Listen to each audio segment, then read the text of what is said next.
Get my hair down. Get down. Down. Okay. Okay. Okay. Either way, it won't be tamed. Yeah, chaos. Anyway, I've been meaning to talk for a little while about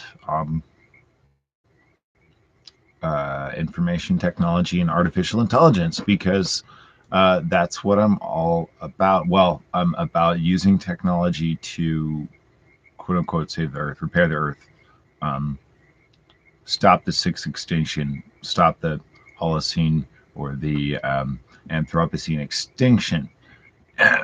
And anyway, let's figure out why that extinction is happening and indeed what AI or IT may have to do about it. Sorry, I've got like a frog in my throat today. Pick of all days. Today of all days to start doing this again. Yeah.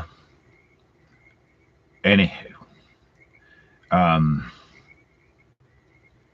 the rate at which we're extracting resources from the planet and turning it into an artificial economic resource, which we call money, in numerical value, quote unquote wealth, um, is increasing or has been increasing proportionally to our technological ability to organize data, extract data, basically compute things.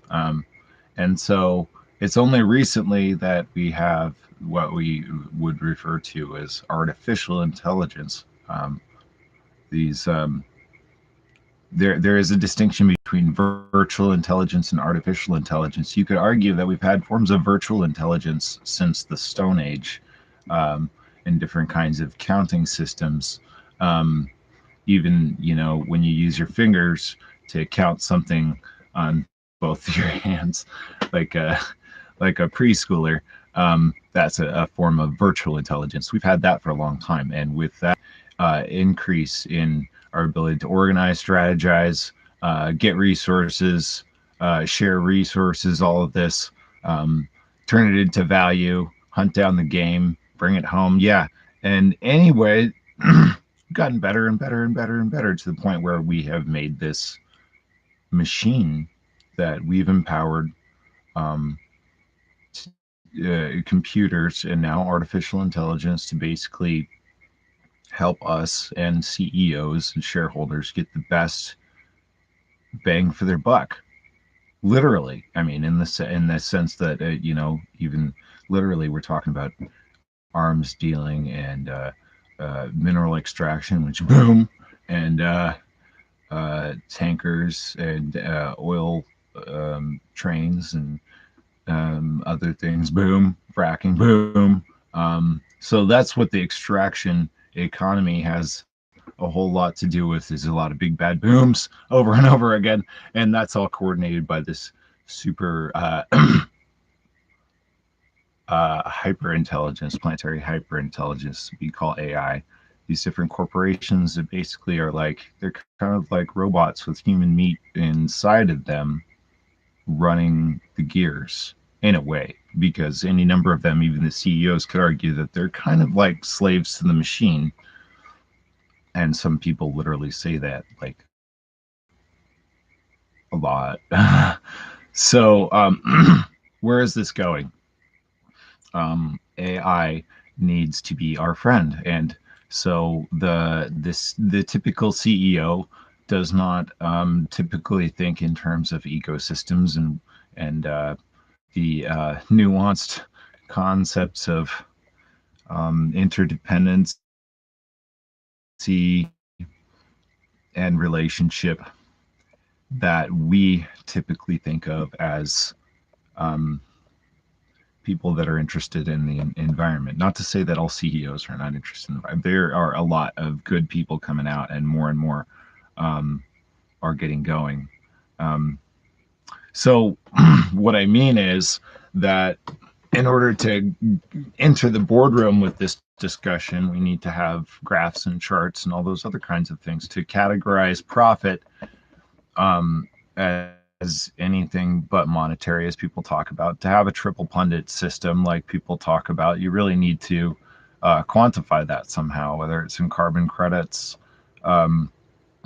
what have you, but the emergence of software and the adoption of software and using the IT and using the AI to really, really push this is something I've kind of seen. There's a few stabs at it out there, but it's really missing. Like, what do we do to answer this? Well, we need something that's on as common for the small business and enterprise level business on their PCs and networks as QuickBooks is nowadays. Intuit and another kind of popular software. Um, and that could be empowered by AI that's going out and fetching social media data and virtualizing different kinds of rewards that companies are out there reaping from good decisions that they may know about, they may not know about. We could demonstrate them, we could quantify them. Um, and so the call is out there. I'm putting that call out there to programmers, developers. Sorry. Um, switched into another personality. Can't say who. Um, but we definitely need developers to IT people, tech people. So if you're a tech and you're out there and you're wondering what you can do to save the earth, you're into Patreon, you're subscribing to all sorts of different stuff. You can use your mad leet skills to generate for us, all of us, the next generation of software that the next generation of billionaires will be using. And I'm talking will be. This isn't something that might exist. It's something that will exist. It's just a matter of when and how quickly. So we want to try and deploy something like this or other and all the measures that we're throwing at this. But I'm talking about some way to centralize it and categorize it and virtualize it, implement it, show it in a way that's quote unquote real for the people that live in the quote unquote real um, economy or the real world. Uh, all that unreality. We're like, it's ridiculous. Why would we even think about that? We want to live out here where there's trees, right? Well, unfortunately, it seems like there is a hyper intelligent robot consuming the planet and it's living in our pockets. Yeah, parts of it. Okay. And indeed, I don't want to say it too loudly because I'm on their platform, but psst, Google has killer robots. Look it up. Anyway, not that they're using them for anything in particular. It's not illegal for a corporation to acquire military robot companies, but that's something worth considering. So, if we're talking about whether AI is the doom or the salvation of mankind, there's a good place to start. AI, Google, please, when did you stop being evil? No. Um, AI. So then there's Moore's law, and what is it? Right, complete shift, not a complete shift. Actually, it's quite closely related. Moore's law was a prediction that because when we started shifting shifting to silicon from vacuum tubes, and I'm sure there's a million YouTube videos out there that are way better than this, but this is where I'm trying to tie it all together with sustainability. And so it's pay attention, people, even the farmy people. This is the reason why you don't have to upgrade your computers and stuff like that, unless you let the corporations tell you to. Uh, um, was a prediction that made it so that our stuff could keep getting better and better and better until this point where um, I'm going to use a piece of paper for an example. It's already written on, whatever. So when we decided to use this material as a switch, um, our ability to make more and more and more and more switches out of it basically increased with our ability to divide it. Um, this is very basic in terms of like how we started treating silicon as this material that was a switch, a semiconductor. So like we divide this paper one way, two ways, right? The other way, binary. Each time we're increasing its information density this way. This way. Uh-oh, it's getting harder and harder to fold this way. So Moore basically predicted this hat trick, and it sort of became it's called Moore's law. It's more accurately called like Moore's self-fulfilling prediction, and became like a goal. Uh-oh. See this one is just getting really hard to do. And that's your metaphor right there. This paper is our semiconductors, which have gotten down to the size of little atoms almost. And at that scale, it doesn't play by the rules. Electrons don't like to do what they're told. They move out of their lane, their drifting lanes. Collision. Yes, logic error. That's what it would look like in your computer. And so the further we push it, the more other computing processes Intel's got to throw in there, AMD's got to throw in there in order to clean up the data, all these errors that are happening from these random collisions, things like that are happening when the electrons won't do what they're told. And quantum, such a weird world in there that, I mean, violates the norms of what we consider causality, objectivity. Look at that. So next generation of computers is quantum computers, and we have them, right? But they require immense cooling, almost down to like, you know, like absolute zero, which is really, really, really, really, really friggin' cold. Yeah, cold. And that requires a lot of machinery, cooling, refrigeration, that kind of thing, laser cooling sometimes in some cases. And that is all to get this chip that they're using to do the quantum computation down to absolute zero, almost.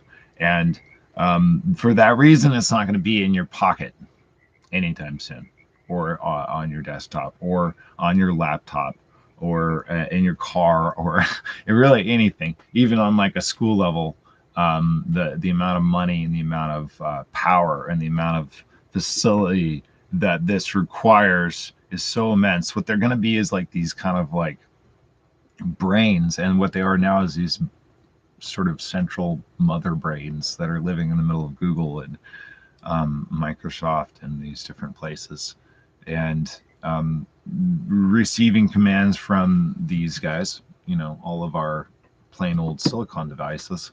And so really what's in this,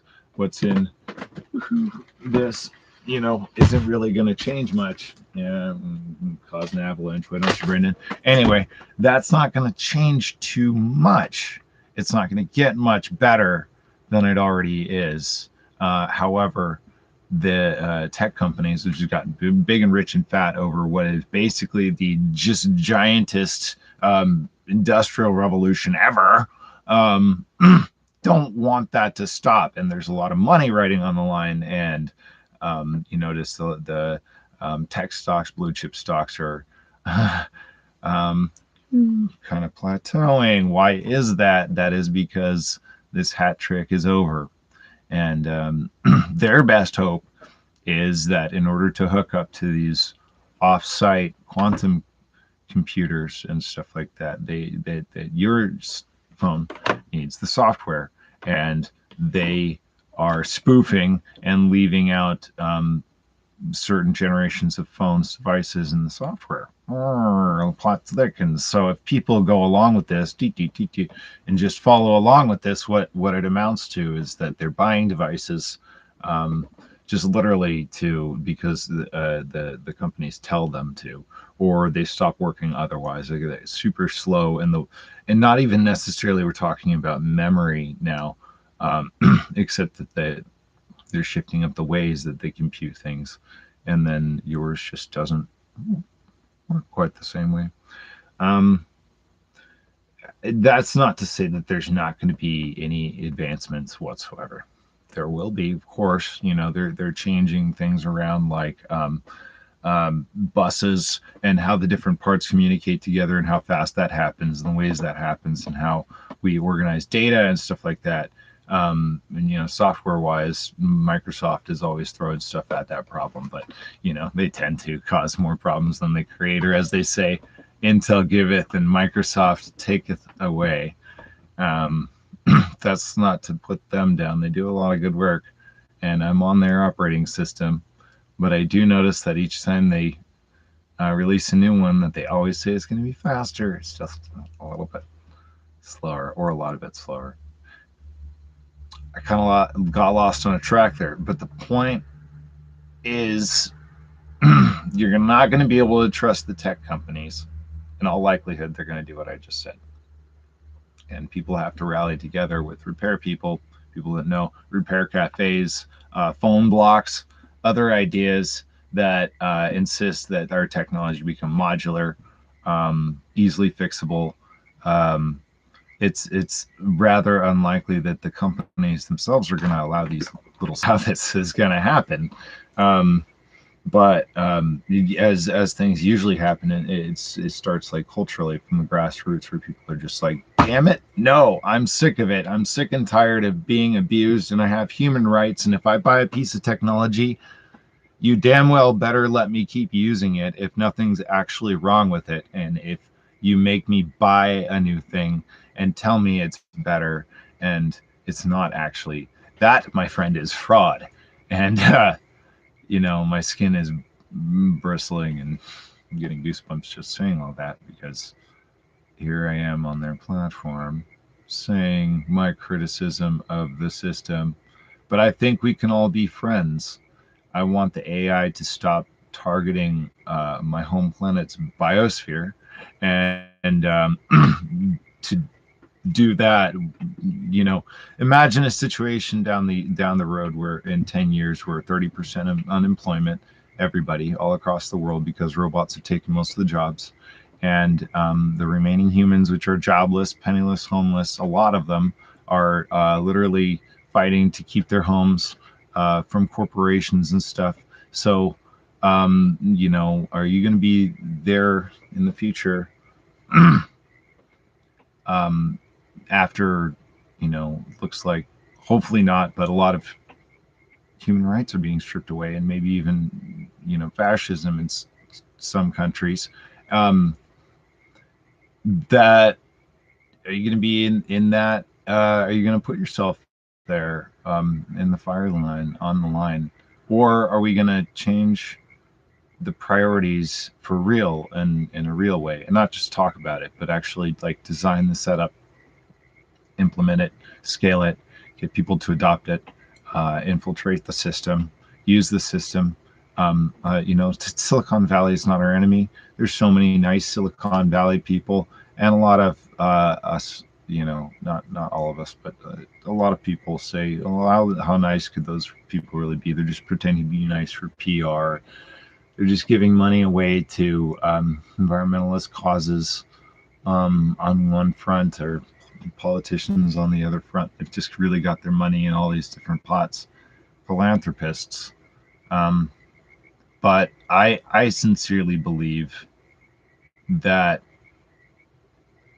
many people that become entrepreneurs or get into business to sort of try and make the world a better place through technology and systems, and thinking differently about hard to wrap your head around things like economy. And that's why people get into that, so we can make them our friends by not insulting them for being rich, and get them to really gear it differently, so we can all co-inhabit this planet peacefully and set a different set of priorities, where, in my opinion, the a lot of people would think this is crazy, but in a world where robots are replacing humans for humans' ability to do robotic tasks, when really we're following through on an industrial model that we've just been continuing with this industrial model that treats humans as robots until the point where we have actual robots that can do our jobs better for us, and then we get mad. It's three levels of irony. It's an onion of irony, and we can actually get on board with letting artificially intelligent logic systems and robots themselves do a lot of this stuff for us and set humans to task in creating the future we all want to see, whether that is for them exploring space travel or meditation or watercolor or whatever. I have this feeling like we all come to this planet for a reason, each of us, and it's just a matter of us and the world we are born into working together to unlock that. Some people are like, well, they might have been dealt the wrong hand. Why did I come to this? Why did we come into the world right now? Everything seems to be going to shit. I think that the reason we're all here right now is to do what we came here to do right now.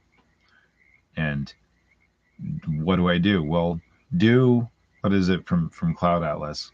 I'm gonna cry. Cloud Atlas, do Halle Berry here. 2012. Do whatever it is you can't afford not to do. You do it.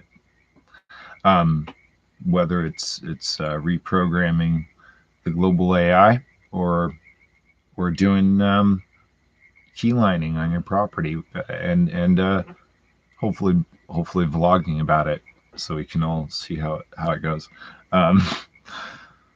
and everything in between, and people do what you do.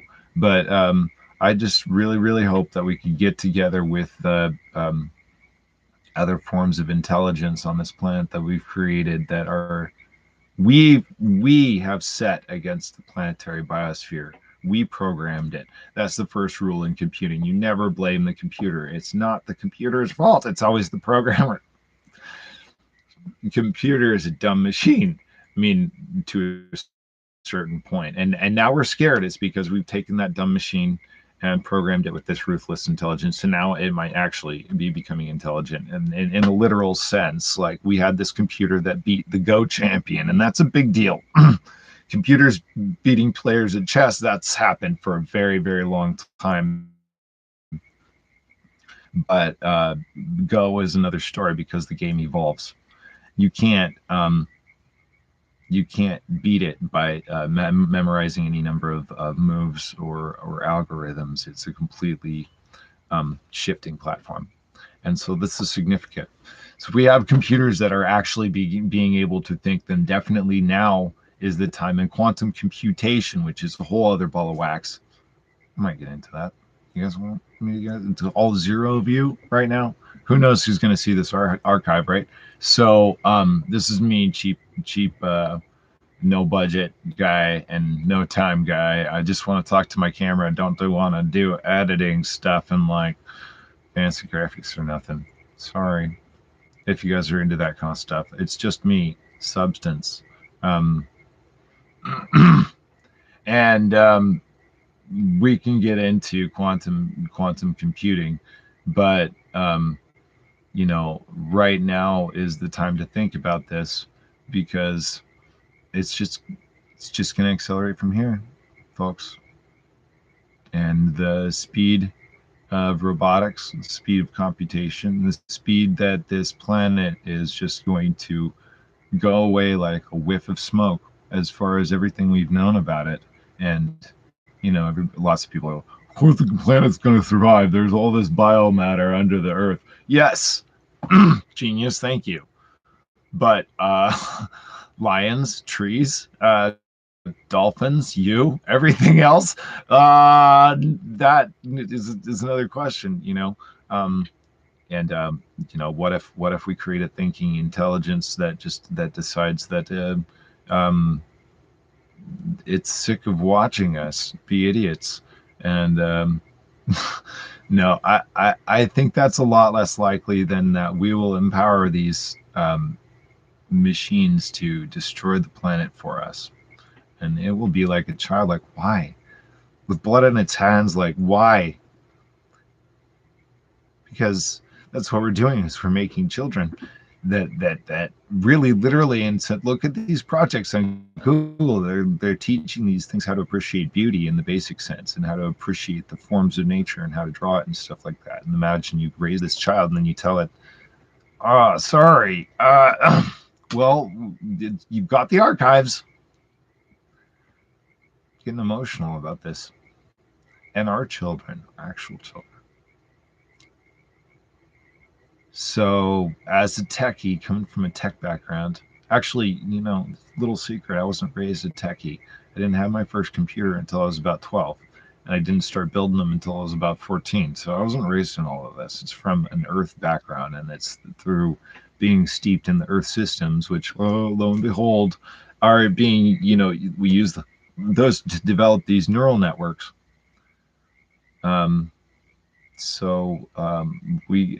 think that we can definitely use them to empower real positive change, and it has to be considered. Has to. I think this is crucial. Everybody has their thing, and they're like, "This is crucial, crucial, crucial." We have all of these methods. We talk about changing culture. The truth is, these are very popular things. Nobody votes. Nobody could seriously thinks I hate the environment. I don't care about the environment. Okay, polling wise, some people do. There are there's people that are rooting for the apocalypse there, and all sorts of people. But generally speaking, most people want the best outcome and want a positive future for the environment, for our planet, for people. It's just a matter of how. And I think looking at how to fix the problem is a good solution. But like in terms of practical, getting people to adopt these different mechanisms.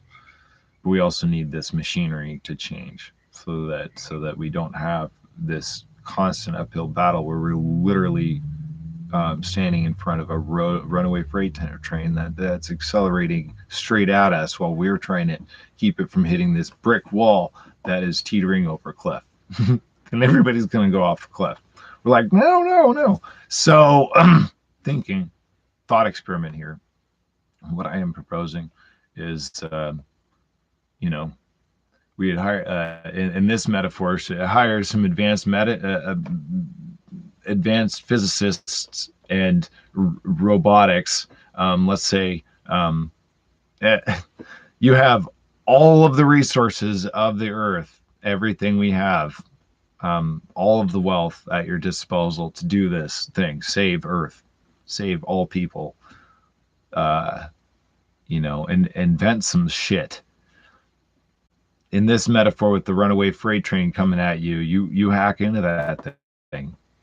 You send some sort of supersonic drone really quickly, get right into its mainframe, get into its thing, get into its brain, shut it down, get it to stop, get it to turn around, look at what it's doing, get it to look in front of it, look at what it's, to get it to value what it's heading at, who's standing there, what it means to go through that wall, what it means to go into that cliff, what it means to go and perish, to die.